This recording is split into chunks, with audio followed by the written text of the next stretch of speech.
us going down. This is your boy, Raashaan Myers, 96.1 FM, 1450 AM, Big X Sports Radio. Y'all heard the theme. Y'all know the feeling. We are knee deep in March Madness. This is your boy, being joined as always by the man, the myth, the legend himself, Mr. H to the Izzo, Haven Harrington III. Haven, how you doing this morning, brother?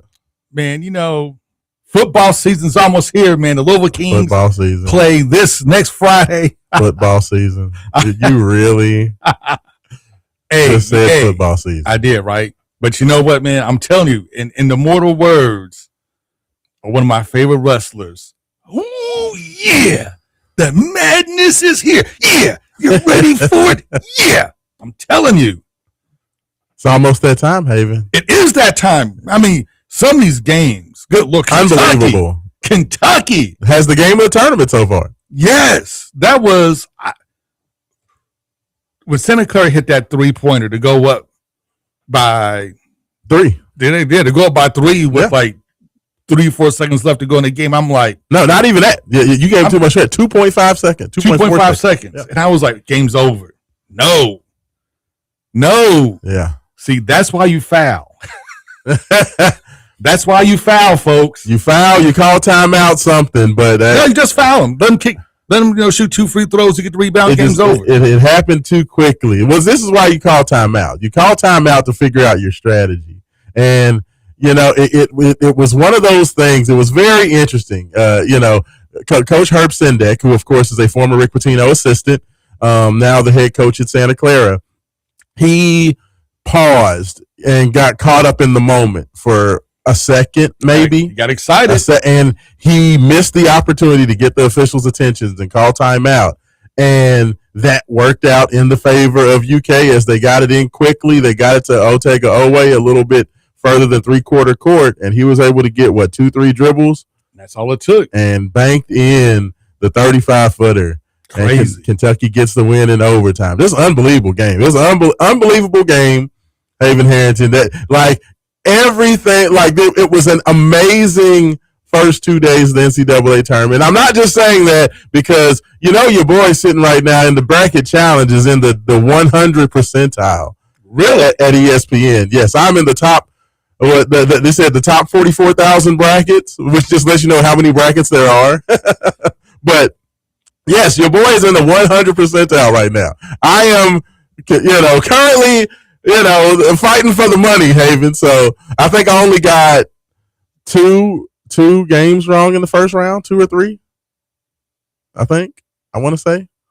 It's either 2 or 3 games. So, yeah, like I'm doing exceptionally well. So not to pat myself on the back. But to pat yourself on the back. But I'm absolutely patting myself on the back. So, yes, I am doing that. I am super excited. University of Louisville finally got tonight. Pat Kelsey has delivered the Cardinals from the depths of basketball hell and delivered us. In the most cardiac-inducing way possible. It's West Louisville. So, Dude, like, so I predicted 95-70 win, almost like a 25-point victory. Yes. Which 95-70, yes. Which they were headed that way. Yes. They were headed that way. And they just could not stop turning the ball over. Absolutely. And I want to get into that. I want to know, and of course, 502-414-1450. That is the game day men's health text line. I want to know from you folks out there, with the comeback that South Florida made after Louisville was up 23, do you feel, how are you feeling after that game? Like, there are some people that felt like, okay, well, I'm so happy we won, but I hate the fact that they came back. Is this bothering you? Are you fine with it? Is it, survive and advance? Especially after seeing what some of these other teams had to go through to get wins. UConn was in a fight with Furman last night, just for an example. So for all you U of L fans out there, how are you feeling after game? Are you just, happy you win, you move on, get ready for Izzo, Michigan State? Are you worried? Are you more nervous? Are you satisfied? I need to know. So please give us a call in there. Of course, you can also give us a call. Call your law office hotline, 502-384-1450 as well. and you can get on with myself and Haven Harrington. Or you can join us on YouTube right now at Absolutely. Sports Radio on YouTube, and you can comment, like, and subscribe, share with your buddies, because we monitor the comments through the show. Yes. So come on, drop a couple. Yes. We are all over the socials, whether it be YouTube, whether it be Facebook, whether it be Twitter X. We are all over there. So please send your thoughts, your comments. I know everybody is up and excited. It's kind of one of those things where once you get into this mode, Louisville has an early game today. So, not super early, about 2:45, but still an early game. So I know ain't none of y'all sleeping. Everybody's up. Everybody's trying to consume all the information we can. I do want to let everybody know, just a quick programming note, that we will only be on. We are not going up until the 11 o'clock hour today. We are actually going to get off the air around 10:30, 10:35, something like that, because we do have coverage of your St. X Tigers. The Tigers getting the big win against North Laurel yesterday. They are now officially in the semifinals of the Kentucky State basketball tournament for the boys. So congratulations to them. I'm not sure who they're going to be taking on. I can't remember who won that second game. I was watching the game, Haven, yesterday. St. X got lucky. Saying that North Laurel had them. St. X had a big lead to start the game, Haven. And them boys just kind of melted.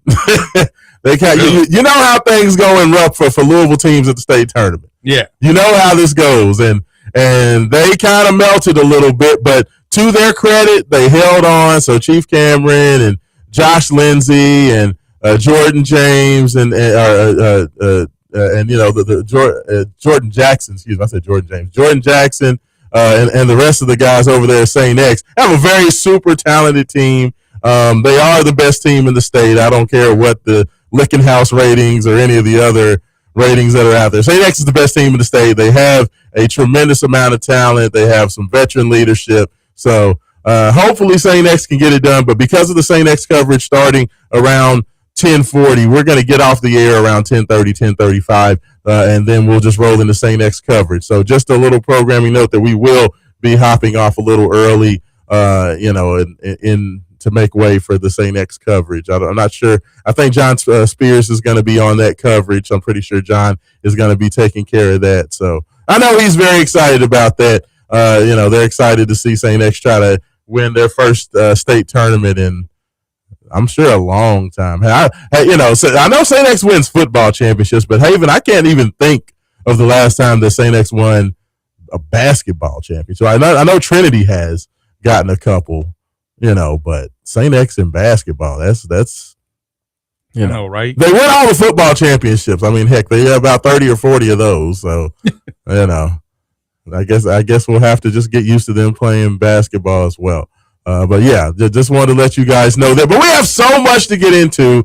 We have to talk about what happened last game. I want to say last week, but that was literally just Thursday. We had to talk about what happened. We got to talk about that. We got to recap that, because if you listen to our show last Saturday, we kind of predicted everything that happened. Well, it was actually Breakdown 502. It was Breakdown 502. Yeah, it was Breakdown 502 on Tuesday. It was on Tuesday. We didn't have a show last Saturday because, I was on my deathbed. I mean, because it's just pneumonia. You're old now, so you see your old man disease. It's like crazy. Pneumonia, man. The gout's next. I've never had that. I guess it was a different experience for me. So, yes, apologies for last weekend, y'all. I was completely under the weather. But, yes, on Breakdown 502, Haven Harrington, I feel like we had the pulse of that game perfectly. Perfect. I have no idea why people were worried. I'm like, it was weird because this is the team. Like, South Florida was the team that Pat Kelsey had beat the brakes off all year long. They were small. They were undersized. Their guards 6'2". I think it was the tallest guard they had. The tallest player they had was only 6'8". I think they even had him at 6'10" in the roster. He was really 6'8". Yeah, not a big guy. Not a big guy at all. I mean, this is a team that Louisville has literally dominated all season long. This was not the team to worry about. Even though we tried to give the game away, they still couldn't take it. Yeah. No, I mean, Louisville was in complete control of that game. It basically happened and went down exactly the way I thought. USF, a feisty team. They're going to play hard, but people want to talk about how physical they were. That team isn't physical. They just play. They just give a lot of effort. Like there's a difference between. I always said there's a difference between physicality and just playing hard. And USF, to their credit, not to take anything away from them, they play tremendously hard. They give a tremendous amount of effort, but that's not a physical, quote unquote, basketball team. No, they were exactly who we thought they were. They weren't a very good 3-point shooting team, and that showed up. They shot a lot of threes, but they don't necessarily hit a lot of threes. Yeah, they don't make them. Like their thing is to, jack up all the threes, try to get the rebound, and do it over again until they score. Yeah. And, it just didn't happen. I mean, they were feisty. They were small. They swarmed to the ball. They're super aggressive. They got in everybody's faces exactly like we thought they would. But we also knew that, their defense is suspect, which we, exploited. Yes. They can't shoot threes, which we exploited. We can shoot threes, which we exploited. And the game literally just went exactly the way we said it was going to go. Yeah. No, I mean, absolutely. I mean, everything happened exactly as it was planned. Louisville was so much bigger. Like I said, that they were 6'2", 6'2", 6'5", 6'5", and then a 6'10" guy that was really about 6'8" or 6'9". And with that being the case, Louisville had such an advantage. And to Pat Kelsey's credit, I give him credit for this because not every team handled things properly against these mid-major teams. When I say that, I mean Louisville understood their advantage, and everything they did was to take advantage of the everything that they had. They had size, they had length, they were bigger, so they made a point to get to the rim and get to the basket, force the help to kick out to wide open shots. Like they played exactly the way they're supposed to. And I give Coach Kelsey credit for that because, Haven, I saw team after team, thinking back to SMU when they played Miami of Ohio in the first 4 game on Wednesday night. We saw teams like that. We saw teams, UConn, I give them credit. Like they did what they were supposed to do. They got to Terrace Reed last night.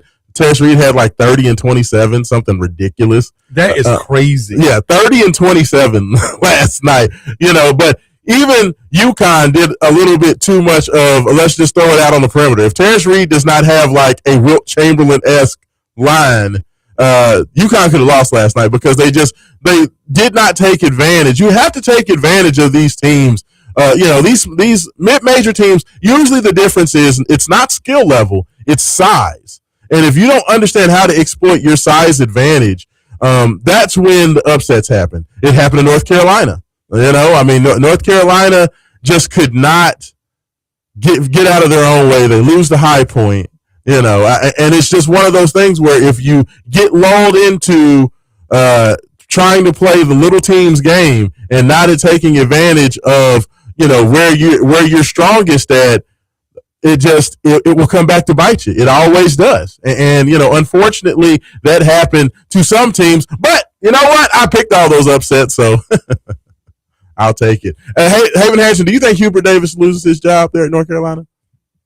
You know what? It was kind of out of the blue, man. North Carolina was up like 24 points in that game. They were. This was like I think like 19. I mean, Hubert had that miracle run to the championship game his first year, but since then he hasn't really done anything.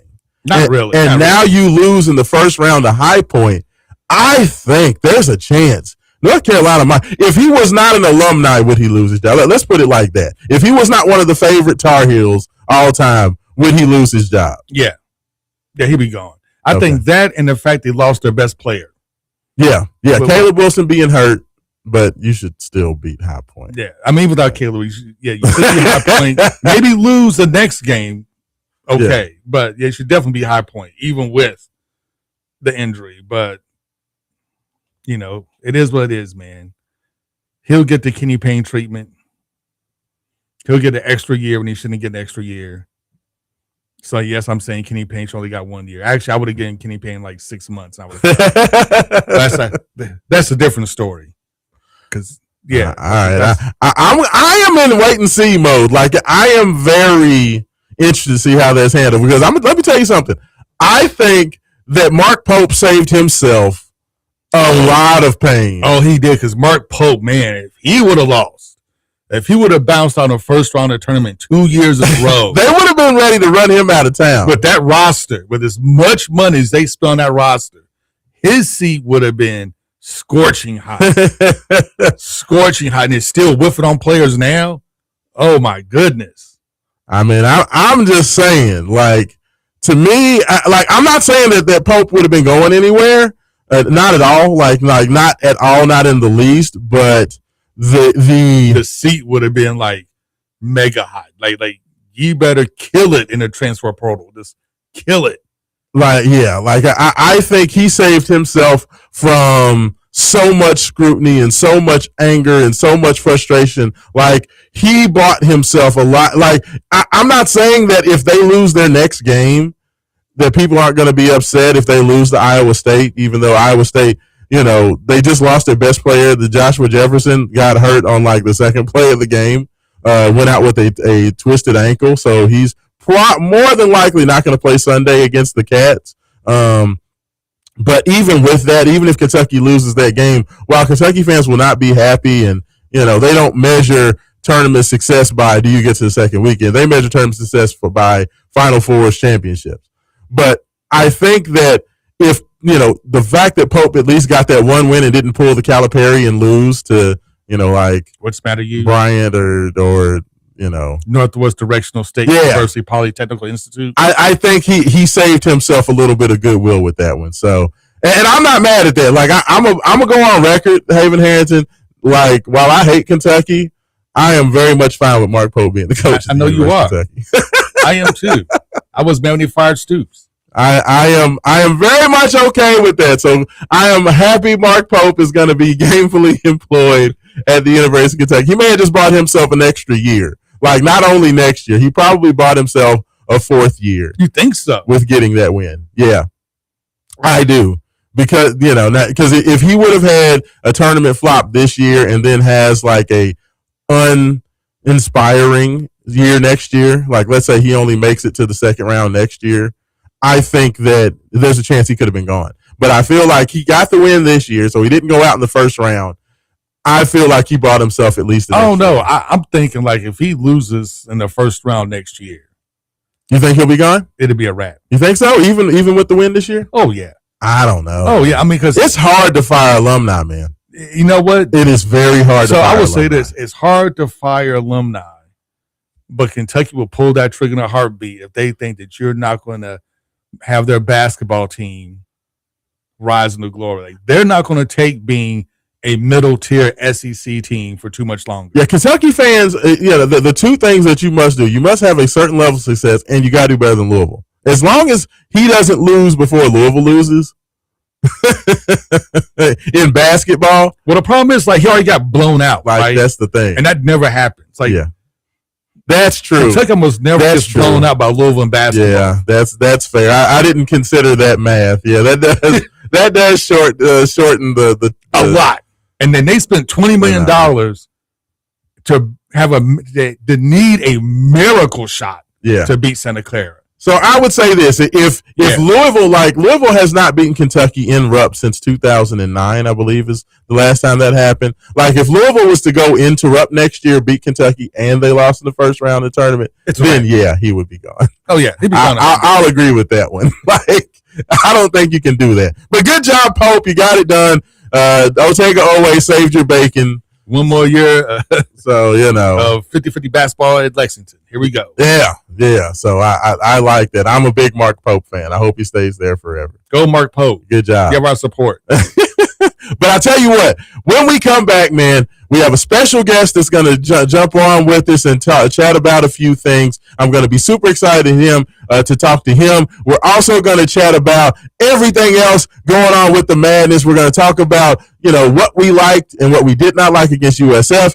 Are there worries about, some of those issues with the presses that USF threw on us? I want to know if Haven Harrington feels that's going to have any impact on what happens coming up today against Michigan State. We're also going to look forward to some of the other big time matchups as well. And we're going to be taking your texts and your calls. 502-414-1450. That is the Game Day Men's Health text line. Would love to hear from you there. And we'll be back on Wake Up 502, 96.1 FM, Big X Sports Radio.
Welcome back in. Second segment of the show. Wake up 502, 96.1 FM, 1450 AM. Big X Sports Radio. March Madness is happening. It's going down. Everybody's excited. I got the socials popping. People have thoughts. You have thoughts. We're going to get to those and much, much more. But Haven Harrington, we do have a special guest in studio with us. He was nice enough to come in. I thought he was just going to be on the phone. I was like, oh, wow, he's going to come in and show his smiling face. So super, super excited to have him there. Please introduce our wonderful guest and talk about what's going on this morning. Man, let me bring in our good friend, Peter Markgraf from Outdoor Media. Did I get that correct? Outfront Media. Oh, switch mic, so we make sure that he we can hear him. Grab that other. Grab the other mic here. Yeah, let's make sure we get there so we can hear him. Do I have to readjust the camera now? No, we're good. Okay, cool. Make sure nobody wants to see my face. There we go. Everybody wants to see your face, man. Everybody wants to see your face. Well, thank you guys for having me on. This is incredible, and it's really fun to see how the sausage is made. Absolutely. No, it's this is the best time, Peter. This is absolutely the best time to come in. It's right now. Like this whole from March, with the whole March Madness thing going on, and then rolling into Derby. These are like our prime time, moments to be here. So happy to be there. But tell us what brings you in this morning. What you have going on, and what do you have for the people? Yeah, absolutely. So once again, thanks for having me on. I'm a long-time listener, first-time guest, so awesome. I appreciate the invite. So yeah, Outfront Media, it's a really, really fun place to work. It helps that I get to take the time out of my day, anytime, day of the week, weekend, anything like that, and drive out and meet with business owners, work with employees, anybody who wants to see their work and their job grow. It helps that I can help out in any way possible. Companies of all sizes, I'm sure some guests know Outfront Media is the billboards in town. So we have about a 95% market share. So if you're driving around town and you see a billboard, you'll see that pretty purple Outfront logo on the bottom, and you can reach out to me to help get you up there. Wow. So literally everybody has seen your work and seen your efforts in real time. So I would say 95% market share. I'm pretty sure, Peter, I think that's a pretty good number right there. Yeah, it for sure is, and we've got a great sales team here in the office, and I've been with Outfront for just over 5 years now. So it was actually a really tumultuous time there 5 years ago. I got, COVID, it was on the downturn. Yeah. I got hired in November and started out, and then July of the following year, I married my beautiful wife, Sarah, and we got a dog all within, probably 6 months, bought a house. I mean, it was a crazy time, and now we are expecting our first. So we're going to have a little boy come the end of July. So, it's really, really exciting times, fun times. You just can't complain too much, and if you did, nobody'd listen, right? Congratulations. Thank you. Absolutely. Doing it big. Yeah, something like that. So, we got a ton of business owners right now that listen to the show.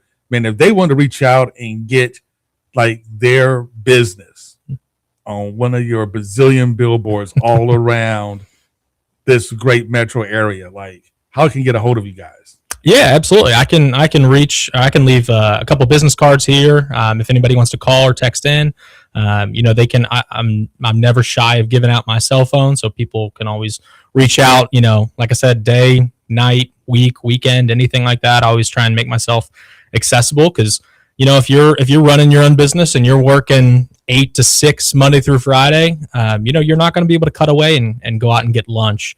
You're not going to be able to cut away and get a coffee or anything like that. So if I can make myself accessible and we get together on a Saturday morning, Saturday afternoon, anything like that, as long as I'm not out of town, as long as I'm not out on the golf course or something like that, I'm always going to make sure that I'm easily accessible and can help out.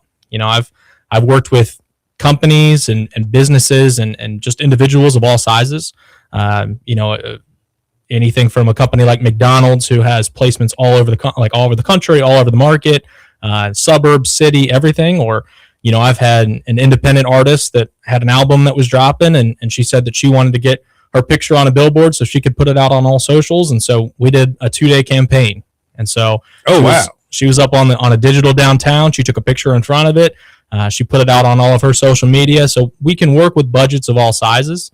And, I like to say that billboards aren't, a one-stop. They're not a blueprint, advertising place. So, McDonald's isn't going to have the same marketing campaign. They're not going to have the same placements that, a mom and pop, shop want. When you're driving down the road, McDonald's, they don't care where they're at, as long as they've got a whole bunch of placements and you can drive by and see that, they've got a coffee deal that you can get $1. So, it helps. And like I said, it's not a set plan. You come to me and you tell me, hey, this is my budget. Hey, this is where I'm looking to target. This is what I'm looking to do. It's funny, whenever people talk about marketing budgets or anything like that, when you are an established company and you're trying to maintain your growth or, grow your market share, you're supposed to be, reinvesting about 10% of your revenue back into the company. If you're a new company, if you're a startup, that number's closer to 40 to 50%. You want to reinvest that. And I'm not going to sit here and just say, all right, what's the exact number you have? I'll take it and I'll run with it. If it makes sense for you, then perfect. If it doesn't make sense for you, then, we can try it out. In the next year, if you spend $10,000 or $1,000 in 2026 and 2027, you'll see the impact, you'll see the growth, and then we can turn that $1,000 into $3,000 or that $10,000 into $12,000. So, like I said, it's not a one-stop shop. It's not a one marketing campaign fits all companies. We work with you all through the process. We'll help you with the design. We'll help you with the creative. We'll order the vinyls for you. We'll put it up. We're not going to try and nickel and dime you and take as much money as you have. Well, there we go. So I know when I was part owner of the Louisville Extreme, everybody's favorite arena football team, I know we had a couple of billboards up. And I'm telling you, man, talking about driving business. Nothing drives business like your billboard being visible and people driving around, seeing it, knowing where it is. Because I got calls all the time saying, man, hey, we saw your billboard up on 65, or we saw you downtown, the convention center. Oh my Lord, man, you look awesome. I wish I did. But you look awesome on the billboard. I'm telling you, it's nothing like it. Maybe Stuff Radio, but nothing like it. The Stuff Radio. And we can edit it so that way if Haven wants his face up there, then it doesn't have to be his exact face. We can face tune it and make it a little bit more appealing to everybody else. There we go. Haven might need all the face tuning he can get. When they say a face for radio, that's who they were talking about. No, I'm just messing with you, Haven. But no, Peter, I know we are short on time. We have a short show this morning, but definitely appreciate you coming in. Thank you so much. This is one of those things that I've always wondered, how those billboards, I was like, how do people, I'm like, who do you go to get the billboards? Or how does that happen? How does that process work? So like the fact that you're coming in and letting everybody know, I'm actually very excited and interested about that. I wish we had time to if this was like a summer radio show, I would probably have you in here asking all kind of questions about just the whole process and everything. But once again, just let everybody know how they can get in touch with Outfront Media and get their advertisement going with you guys. Yeah, absolutely. You can go to outfront.com, outfront.com. Reach out through there, or you can reach out to me directly. I'll leave my cell phone and my work number and everything like that here. No, I will do one better, and I will put your contact information on wakeup502.com. There we go. That sounds amazing. And like I said, feel free to reach out at any time. And I'm never going to turn down a meeting. I'm never going to turn down a coffee. If you take a look at me, I'm never going to turn down a lunch too. So I'm happy to help out anybody any way I can at any time I can. Awesome. And before we get you out of here, I got to know, Peter, are you big blue or are you big red? Come on, man. No. You see, Raashaan, you weren't paying attention. No. I'm a big Louisville fan. There we go. Okay, so now I don't feel bad about polo on, man. Oh yeah. Okay, Yeah, I'm paying attention. See? Always say Louisville's my favorite team, and my second favorite team is anybody who's playing UK. There you go. I like it. I love it. Good. So now I definitely don't feel bad about talking about Pope. I was like, I hope, I wasn't paying attention to the polo, so I was like, I hope I'm not just talking bad about Peter's Squad. So good. You're with the good guys. So you're definitely one of us. So make sure you guys get out there, outfront.com. Definitely appreciate your time, Peter. What do you think about the game today? You think we're going to get it done? Like, I need to know. How are you feeling about, things? Tell you what, the nerves are there. Yes. I am a pessimistic person by nature with all my sports teams. You would fit right in with Mike Rutherford, by the way. Yeah, and just like him, I'm a diehard Cincinnati Reds fan, diehard Bengals fan. So I'm used to exactly, and I'll tell you what, I'm a Clippers fan too. So oh wow, I just love putting myself through a whole bunch of misery. So if I can, have a little bit more optimism about Louisville today, I will. I'll try, but I'll tell you what, I'm really hoping we're not going to need 7 of 10 from McNeely from 3 for us to hang on. So need a big game. For sure. That's the hope. I know everybody is just nervous and a little cautiously optimistic, so I think you reflect probably the lion's share of the fans. Some people like me, I'm the type of fan that's just kind of ridiculous and just. Oh, he's beyond ridiculous. I never watched a game. I feel like my team is Teflon. Nothing sticks to them. They're going to go out there and fly. So that's just kind of my nature. So I'm definitely the other side of where you may be a little bit more pessimistic. I'm always like super optimistic. So we need to watch games together then. Absolutely, we can balance each other out. Exactly. I'll tell you what. Half the time I've got my hands and my head in my hands, and I'm sitting there and I'm cussing under my breath. I'm like, there's no way that this can keep happening. Absolutely. Well, hopefully, you know what? I'll say this, Peter, is if Louisville goes ahead, or when Louisville goes ahead, gets to the Sweet 16, maybe we'll have to get together and watch that Sweet 16 game. Deal. Sounds like a plan to me. There we go. Peter, I appreciate you. Thank you so much for coming in, being a part of the show.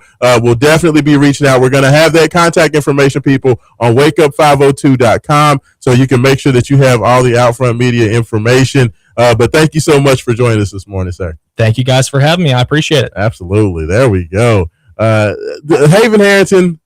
Raashaan Myers. Yes, let me tell you something, man. Like, I can feel the energy. Like, I haven't felt this energy. You know how long it's been since I watched a Louisville win and then could go and literally, just watch basketball for the first 2 days of the tournament?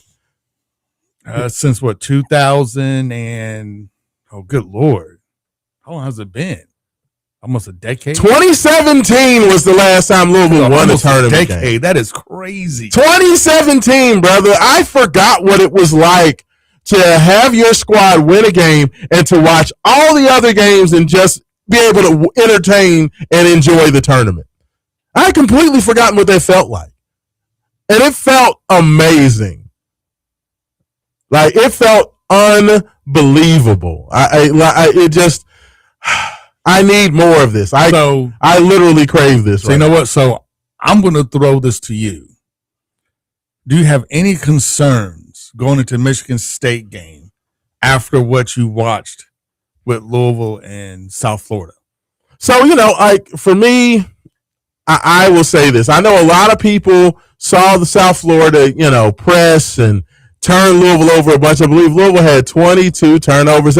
I saw most all season. I saw a crazy stat that said South Florida is only the second team to ever lose when their opponent had 22 turnovers and some other stat. Louisville had 2 stats that were just really ridiculously bad. And no, it was 20. Your opponent had 22 turnovers and you had 15 plus steals. They're only the second team to ever lose a tournament game when those numbers are in their favor. When they forced 22 turnovers and had 15 steals. And in that game, USF forced 22 turnovers, had 15 steals, and still lost the basketball game. So I know that people are worried about that and they're very nervous about that, and they're you know, They should be nervous, man, because you saw, it really put the lack of, and this is a conversation that you and I had. yes, This really put the lack of having a true backup point guard into focus for a lot of people. Like that guy that could really handle the ball and make those decisions. It was like Kelsey put like all his eggs in a Michael Brown basket, and we didn't have that backup point guard. So now, when you faced a team that really put the pressure on you, you saw we had troubles dribbling the ball, making those passes. He was like, man, if we just had just one more true point guard on this team, man, where would we be right now? yeah. I mean that has been the biggest thing. The Coach Kelsey, he's got to see that error. Like he's got, to me, that's the biggest thing moving forward when we talk globally. Like he's got to see this lack of ball handling. Like that's going to be one thing that he's going to have to get better with, because you just cannot go into a season and only have one true ball handler. And to Louisville's credit, they figured a way around it, and Adrian Woolley did a pretty good job. Ryan Conwell, that brother makes me nervous, man. He can make coffee nervous. Like he gives and takes, man. It's just like, I've never seen anybody. Sometimes he looks like, man, this guy he's on it. And then he takes like these mental breaks. He's just very casual. Like very casual. It's like, brother, do you understand? Like you're in a tournament game and you kind of haphazardly, dribbling behind your back and just kind of just tossing the ball around. It's like Ryan Conwell stays in a mode of, we're just hooping on a Sunday afternoon with the fellas. Like, I mean, he just takes, he takes mental breaks throughout the game. Yeah. Yeah. He takes mental breaks. Like he'll lock in, knock down a bunch of threes. He'll drive to the basket. He'll finish, do all these great things. And then he'll just go stretches where he's just kind of like, la-di-da. Yeah. I'm just out here chilling. Hey, how's everybody? How you doing in the front row over there? And we throw this lazy pass across court, then he get it intercepted. It's just I've never seen anything like it. And honestly, Isaac McNeely does that as well at times, where he'll just kind of get in the air and just throw a ball up for grabs. Like some of the turnovers, like I understand why fans are upset, but when you ask me, does it make me worried, or do I have any concerns about that impacting the Michigan State game? I'm going to say no. It doesn't bother me. It doesn't worry me. And honestly, the biggest reason why is because the personnel for USF is a lot different than the personnel for Michigan State. Like USF went with kind of an all-out kamikaze, either we're going to get a steal or we're going to give up a dunk on the other end of Louisville type setup. Like it was very unstructured. It was very go for broke type of setup. But it had to be, because there's a much smaller teams that had to be very chaotic. Yes. In their approach. Yes. And I think that's what led to a lot of the turnovers and a lot of the issues for Louisville. So when I say that doesn't bother me, that's what, like, Michigan State's not going to do that. They're not even set up to do that. They don't even have the personnel to be able to do that. They're bigger, they're stronger, they're physical. They're going to give the challenge. They're not going to give you the challenge that USF gave you. They're going to give you the challenge that Miami gave you. And shout out to Miami, by the way, getting it done last night against Missouri. I had a lot of people tell me that Missouri would run circles around Miami. Kentucky fans, cough, cough. But, the challenge that I feel like Michigan State, I know it's funny to say considering Miami's a 7 seed and Michigan State's a 3 seed. I feel like Michigan State is a worse version of Miami in terms of what Miami does well and what Michigan State does well. And the only reason I say a watered down version is because I feel like Miami is a better shooting team. They're a much better shooting team than Michigan State is. They're a much better shooting team, I would say. And I'm gonna ask you the same thing. Like, do you agree with that as far as the concerns with the whole press and the turnover situation, or do you read it a little differently? I would read a little bit differently, but that's not Michigan State style of ball. Like if it was like a Rick Pitino style where you're going to get pressed as soon as you throw the ball in, I'll be worried, right? Yeah. Michigan State isn't quite like that, but Michigan State will play physical. They'll be a very physical defensive team, which has me worried because they do have the size, do the physicality, and I believe Izzo is going to try to bully us because he's watched film on us, and he knows bigger, athletic teams that play physical. You can bully this team, like you can bully Louisville, and he's going to try to bully Louisville. The difference is, unlike, let's say, a Tennessee, unlike Miami, they're not a very good shooting team, and they're not a very good 3-point shooting team. So even though they may be able to bully us, they shouldn't be able to. Caveat: they shouldn't be able to attack us both up high and down low, like Tennessee and Miami did when they beat us. So that's where I would have hope.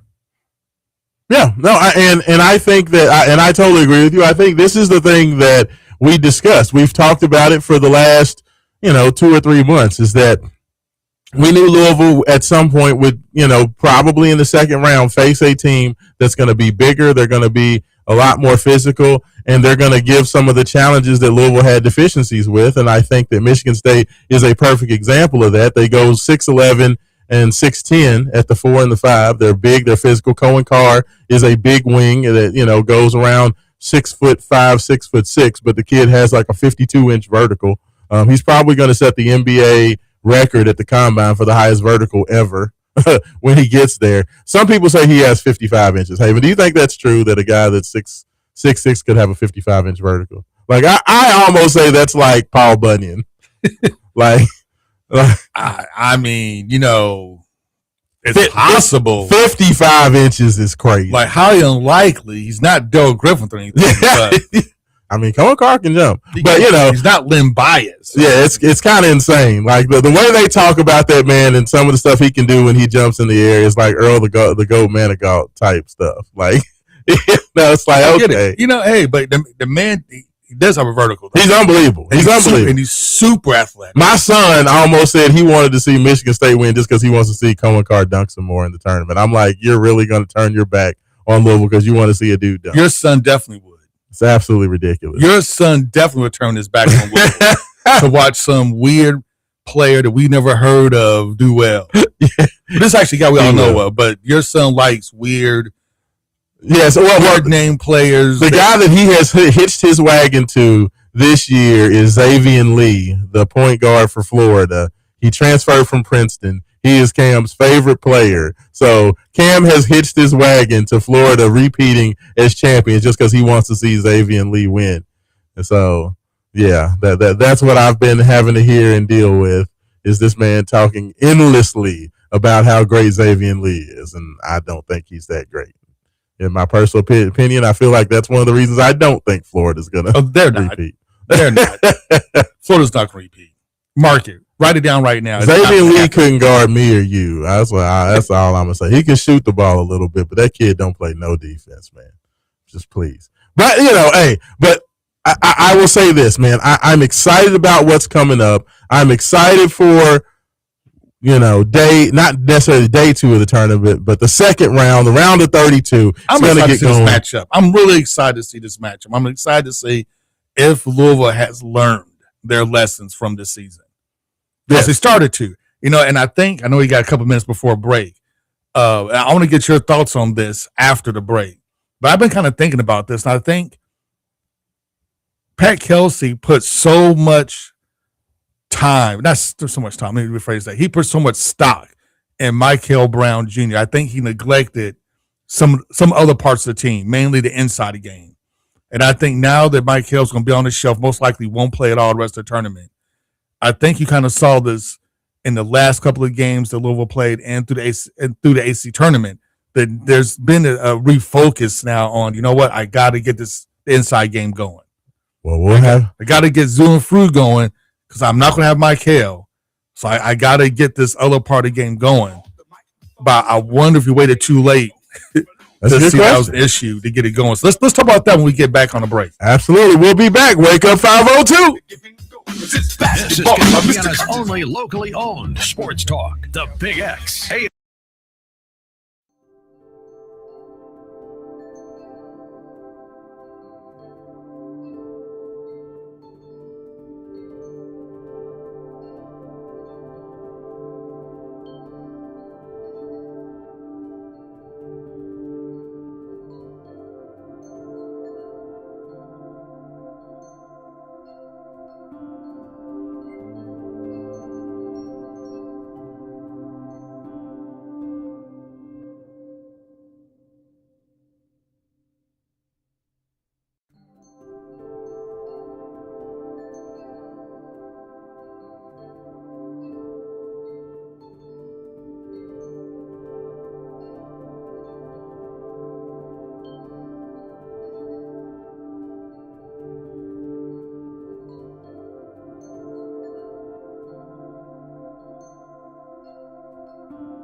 the personnel Michigan State has, absolutely terrible matchup for us. So it's interesting, right? You can't be a team that has allowed this many 3-point looks and then let a team like Louisville shoot those kinds of looks. But then again, when you're a team that goes 6'6" at the damn 2-guard and 6'7", 6'9", 6'10", 6'11" at certain lineups, yeah, you're going to be one of the best defensive and rebounding teams in the nation. And unfortunately, Louisville's, the Pac-12 system has just so far struggled against those kinds of teams.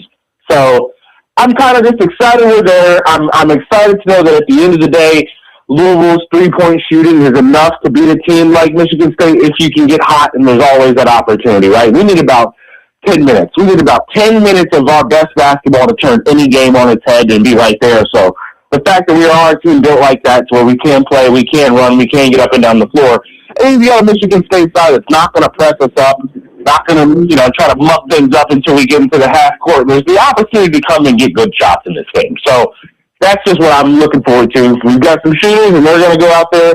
I'm sure Pat Kelsey's going to go out there and get those guys good looks, and to see how hard they can fight in a second-round matchup with some guys that, they've never done this together, right? So they're trying to build something special in their last little stint here at Louisville, and I'm excited to watch them do it. Yeah, for sure. I mean, and as you talked about, they definitely have some size. Jeremy Fears is not huge. He's 6'2", 190. But you have Jackson Kohler, who goes 6'9", 240. You have Carson Cooper, who's 6'11", 230. And then, of course, you have Cohen Carr, who's 6'6", 220, and has a reported 55-inch vertical. So, Yeah. They got the one freshman, the Scott kid. Yeah, Jordan Scott. He's got a little bit of a wingspan on him, too. Yeah. But, this is the thing, Roman. It's like I feel like the physical challenge of Michigan State is not going to be any more dire than the physical challenge was for Miami. And me personally, even though I know that Jeremy Fears was voted as a second-team All-American, I don't think he's better than Trey Donaldson. Like, to me, Trey Donaldson gives you more problems, and we saw kind of some of that last night with some of the things that Trey Donaldson was able to do against Missouri. Trey Donaldson is a guy who's an absolute bucket, and he's a tough shot maker and a tough shot taker. And I think that, Jeremy Fears, he's a guy who is very mercurial. Sometimes he's up, sometimes he's down. He tends to allow his emotions to get the better of him. So, to me, he's not that stabilizing force at the point guard. He's more like Jekyll and Hyde. Does that make sense? Like, you just don't know what you're going to get from him. And to me, that works in Louisville's favor. He looks like a kid that's not really sure of what he's even capable of out there offensively as a scorer. And you see the assist numbers. To me, I'm not going to sit here and try to, I'm a pass-first player myself. I thrive and when I can play basketball passing the ball. There's not much more joy on the court that I feel when I can set other guys up for assists. So I get it. I'm always going to pay attention to that. And he's got a very, very, very great understanding of this Michigan State system, as you should, being there for as long as he has. Yes. And I think that ultimately he's a product of that system. He's a system player within that. He doesn't know how to go get a bucket because he's never had to. He's always had those athletes around him that can go out there and give him a screen and a strong roll, and you give him to it over the top, and you're giving it to somebody who's never going up against an oppositional player that's going to be enough to stop him, right? Yeah. Because that's the way Michigan State recruits. They want every single player to be able to come, pick, roll, screen, pound, dribble, and get a bucket. And to me, I feel like Jeremy Fears, a lot of what he does well is because of the good that starts happening around him on the floor within Michigan State. Yes, he's in control of some of that. Part of that is just the attention some of these other guys command that allows them to create it for them so easily. So, the scoring, as a scorer, it's not even close. I give Donaldson the advantage. As an all-around player, it's weird because I want to go Jeremy Fears, but when you're a dirty player and you kick guys in the crotch area, and you're always complaining to the referee, and you're always complaining when you don't get a call, I don't like that. That's not basketball, man. Yeah. Yeah. I would love to see Adrian winning. You know, put Kanai out there. Make sure you get a couple of Case and Pryor minutes out there for the sake reason of trying to see if he can get under somebody's skin. Because this is the kind of player that will hold emotionally with the pressure on line. Absolutely. No, I totally agree with you. Putting in an irritant guy like Case and Pryor might be exactly what you need to go. You know, but is Case and Pryor still on the team? Case and Pryor is still on the team, Haven Harrington. Are you sure? He's got a super giant brace on his knee, but yes, he is there. He is there. Leave Case alone. I mean, he just hasn't played in a while. He gets his moments here and there, but he just... I think it seems like Pat Kels forgot about him. But hey, he's still on that Marching to Madness YouTube special, so we get to see him in his super fancy car that Louisville paid for. You know, for him to watch games on the sideline and cheerlead. I'm not gonna mess with Casey, man. I don't mess with Case. That's more of a dig at Pat Kels than anything else. Hey, fellas, I want to make sure we get to our callers' text since we do have the shortened show. So I just wanted to go through a couple of these before we get out of here. Red Zeppelin checked in. He said, "Very happy to get a tournament win, but what bothers me about this team is the telegraph lob passes, and also St. X last state championship was 1962. So, yeah, I knew it had been a while. Good Lord. Yeah, St. X has not won a state basketball championship since 1962. It doesn't count. That championship does not count. Okay. No, that's before segregation. You know my hard, fast rule. Yes, absolutely. No, that is totally fair. But, yeah, no, the jumping in the air and having no idea where you're passing the ball to and then just floating a pass up there, Isaac McNeely is bad about that, and so is Ryan Conwell. Horrible at it. You know, it's like you play off two, you play strong with the ball, you don't make a pass until you know where you're going with it. Like, because you fake a pass before you make a pass if your dribble is dead. If you've picked up your dribble or you haven't started dribbling yet, yes, it should never happen in those moments. Yes. Ever. I get if you're moving fast and you're trying to catch somebody on the break, you're trying to catch them on the move or something. It happens, right? Yes. But it's those moments where you have all day to think about it. Those are where I'm just like, everybody in the building knew you were trying to pass to him right there. Fake it to another guy and quickly go down to the big if that's what you want to do. That's like one of the first things I learned in basketball. Fake a pass before you make a pass.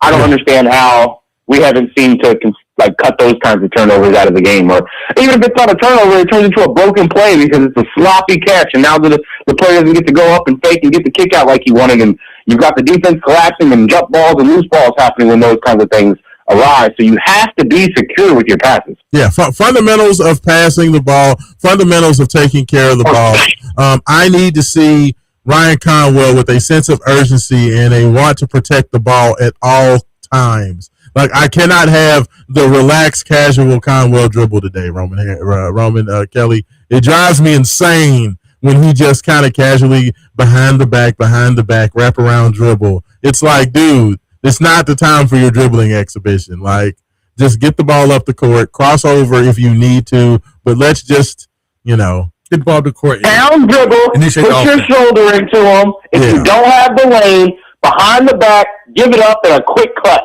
Yeah. We don't need to see all that dribbling stuff. Yeah. And I don't even mean like a quick snatch back to get back out onto the perimeter, give it up to your man and start rotating. Yeah, like literally. Like that's moving, like no standing around either. That's another thing this Louisville team does throughout the game occasionally where they start to stand there and watch people work. No, you can't have that. You need people cutting, moving, creating open lanes, creating the passing lanes so the passes are crisp, they can get there on time. And as you said, Ryan Conwell, especially when he passes like to the top of the key, that's like when he really just gets real lazy with it because he had like 3 steals in a row against South Florida by just passing it just nonchalantly to the top of the key.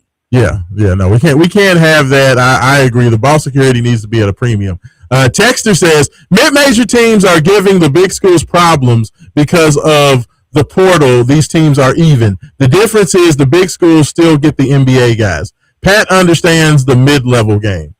That's kind of an interesting comment. I guess he says that to just say that, Louisville still reflects more of what a mid-major team would look like in the tournament, more so than a high-major team. But I think that's not necessarily fair because I feel like, Louisville had their NBA guy in Michael Brown Jr. The unfortunate thing is Michael's just not been able to play, like it's unfortunate, but it kind of is what it is, I mean, for the sake of, if you want to say that for tournament play after one game, I mean, I guess you can say that, but we blew some ACC teams out of the water this season. Yeah, absolutely. I mean, we beat a Miami team that's now in the round of 32. So I mean, we beat a Kentucky team that's now in the round of 32. Louisville's beating some good teams this year. Like, let's not act like they haven't. But, unfortunately, injuries are part of the game. I know people can go back and forth on how hurt is Michael and could he be playing. I personally feel like he could be playing, but I feel like he's protecting his investment, and it kind of is what it is, unfortunately. With that, will he come out there and pull a Willis Reed and come out there and play today? I don't think so, but I would love to see it. Not. But as far as like Pat Kelsey and Ross Construction, like I said before, I think, the biggest miss was not getting another true point guard on his team that can handle the ball. Number one. Number two, I think having like a really inexperienced coaching staff kind of showed through. And this is something that Mark brought up, who's still in studio with us, by the way. Louisville's inexperienced coaching staff. Yeah. Like outside, and I think that's really kind of come back to hurt us, like not having a guy that's been through the tournament, that has been through the fires before, that has coached at this level before. A bunch of new guys there that someone actually never coached it, period. I think it's just kind of hurt us. And we've had the talent to overcome a lot of that. I still think we have the talent to even beat Michigan State, especially because we don't defense the three. So we'll have a lot of good open looks. And if we're knocking them down, we can easily win this game. But, I think those some of the things in the offseason just need to be addressed. Like, we need a guy that can coach bigs. We need a guy that has some experience coaching at this level, that may have some tournament experience. And I think we'll be good. I mean, we're not far off. It's just small things I think we have to add that can make big steps for us.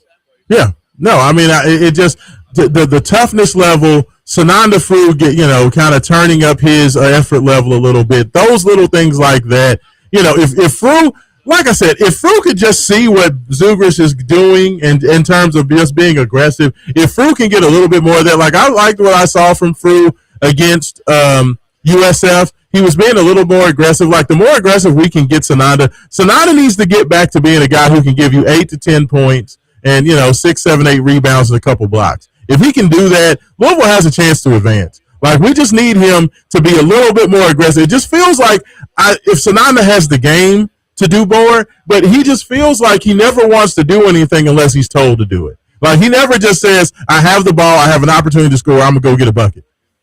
Like, he's the only player that plays a lot that it doesn't feel like. Every basketball player wants to score. Every basketball player wants to get buckets, except for Sananda Frew. He just wants to do what the coaches tell him to do. Like that's always the thing, the feeling that I get from him. It's like he's waiting to be told, is it okay if I shoot now? Another question is, talking about our bigs. Yeah. How many minutes would you play Khalifa in this game? I mean, it just depends on how you're getting. I think here's the thing. Like, I don't have a problem with Ali Khalifa. Like he's been good.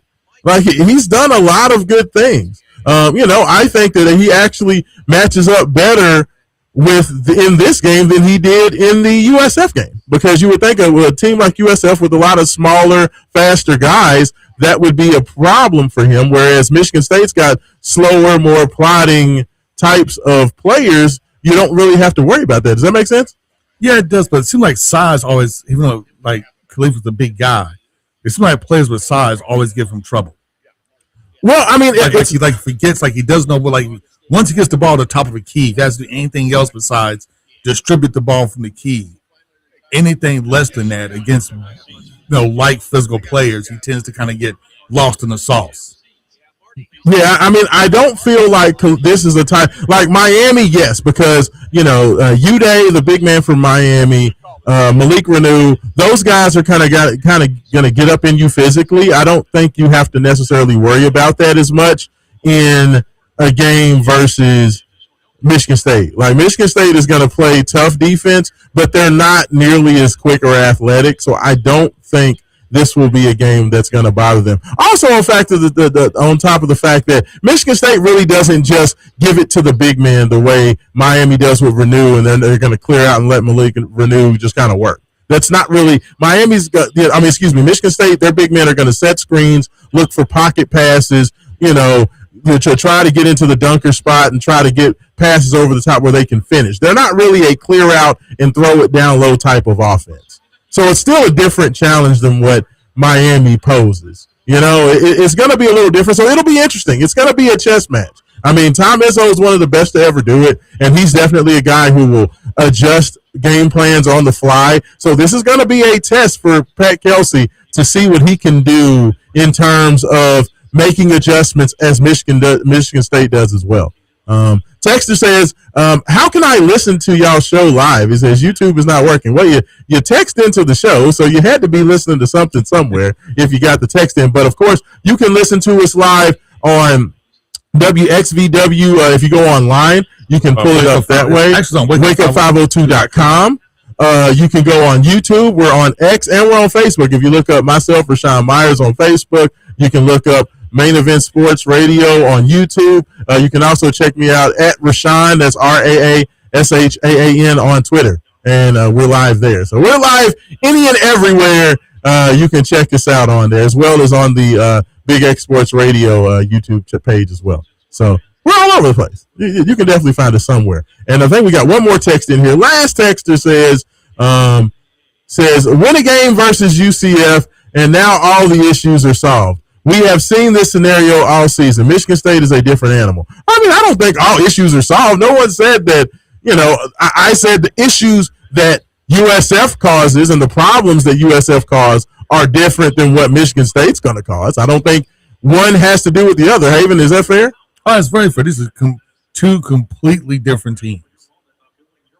I mean, they're not even the same. The way their philosophies, the way the team is built, it's completely different teams. Pretty much everything they do offensively is different, and everything they like to do defensively and their philosophy defensively is different. Michigan State's not going to help out on the ball handler until you get up all the way into the paint. They're not going to press you full court. They're not going to play the passing lanes all crazy because they believe they can guard everybody out on the floor straight up one-on-one. Yeah, so I mean, USF knows they can't. They know they can't do that. They can't try to do that, right? Michigan State's not going to shoot a whole bunch of threes. They're going to shoot open threes and good threes. Florida State doesn't care. They're letting it fly. A lot of different things you'll see in these two offenses and their defensive philosophies. Yeah, I mean, so I think it's a different game. I don't think that anything that you did to prepare for USF is not going to get you ready for Michigan State. So that's why I just don't think you can take anything away from one game and apply it to this game because it's just two completely different teams. I mean, this is the NCAA tournament. That's the whole point, is that you have to be able to adjust to a lot of different styles. You have to adjust. Now, that doesn't mean that some of the things that you need to do don't have to carry over. Like if Louisville can come out and shoot the ball as well against Michigan State that they did, against Michigan State as they did against USF, then that's going to bode really well. Like if Isaac McNeely gets going, like if Isaac can hit 6 or 7 threes in this game, Louisville's going to win. Or even Conwell gets hot because he's known to get hot from three. Yeah. The game, I'm not saying the game be effectively over, but Michigan State is not known as a good 3-point shooting defensive team. That's one of the things they don't do well. Louisville's going to have open looks from three, and they're going to have a lot of open looks from three. We just have to knock them down. And if we're knocking them down, we have a very good chance of winning. Yeah. No, I mean, I agree with you. I think that there are there's going to be a lot of opportunity out there. Louisville's got to hit their shots. They've got to play solid. And the biggest to me, and Roman, you can tell me what your biggest key is as we're coming up on the last few minutes of the show. My biggest key, and you guys can let me know what your biggest key is before we give predictions and get on out of here for the day. So my biggest key is limiting Michigan State to one shot. Louisville has got to be tough on the defensive boards. In my personal opinion, they need to send 5 guys to the backboard to rebound the ball. I think for me, that's the biggest thing, is holding Michigan State to one shot. We cannot see them getting a second and a third opportunity. Tom Izzo prides his team on their physicality and toughness on the backboards, so I think that's going to be humongous. What are you all's biggest keys? Roman, I'll let you go first. I think that for me, it's got to be real ball security. I think that when you look at the way this Michigan State team likes to play, you cannot give them free opportunities in transition on a team that isn't going to really run a lot with an extreme amount of pace on basic defensive rebounds. If you let them get deflections and loose balls, that's when they turn their game up and they can be an opportunity to blow anybody out because they are going to have the balance at that point. When they don't have the balance, it's going to be in the half court. It's going to be a lot of tough twos that they're attempting and usually getting free throws for and having to really create things from the pick and roll. I think that when you allow them to get out in the fast break and out in transition, do the turnovers, that's when they have the chance to really beat you. And I don't want to see that. I want to see us really finally zone in on something we've done bad. The one thing we've done consistently bad in the last 5 games straight is the turnovers. Through wins and losses, we're turning the ball over way too much in the second half of basketball games, fellas. And if you want a chance to beat Michigan State, you've got to win the turnover battle. Yeah. Fair. Haven Harrison, what about you? What's your biggest key? My biggest key is to try to limit Jeremy Fair's assists. Right now, he leads the nation with 9.2 assists a game. You got to find a way to slow him down. You got to find a way to slow him from dishing the ball out and getting easy shots for everybody else on the team. If you kind of disrupt him, you can disrupt the offense, which will give you a much, much better shot at getting rebounds, getting your offense going, getting points in transition and scoring. There we go. All right, so I need predictions from you guys. What do you think is going to happen? Give me a score and give me a player of the game. Roman? Score, I think the Cards can do it, man. I really do think they can get a victory here in this one. I'm going to go 79-77 for the Cards getting a victory. And I'm going to say the player of the game in this instance is Adrian Woolley. 18 points, 6 rebounds, 5 assists, and he just plays a rough-nosed defense and makes Spears have to really battle for it all night long. Nice. I like it. Willie had a tough game against USF.